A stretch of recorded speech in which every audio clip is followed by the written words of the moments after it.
तो यहाँ पे दोस्तों देख सकते हैं हमारी गाड़ी का जो स्थिति बहुत ही खतरनाक तरीके से डैमेज हो गया है। गाड़ी का पहिया ब्लास्ट हो गया है, तो उसको हम बदलवा रहे हैं, पंचर बनवा रहे हैं। मतलब बहुत ही खराब तरीके से, ना जाने क्यों नेपाल हम लोग के लिए सही नहीं है। कहो मामा।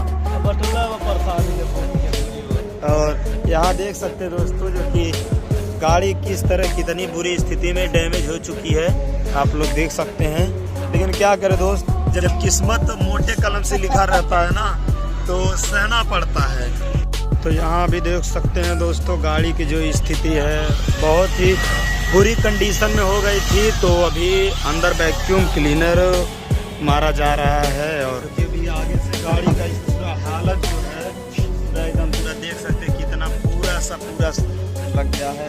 हाँ, जिंदगी में कभी नेपाल नहीं आएंगे, इतना सारे साथी है ये चीज़ लेके कि कोई चीज़ सही नहीं हुआ। गाड़ी भी ब्लास्ट हो गई, इसके बाद यहाँ तो परेशानी भी बड़ी मानती।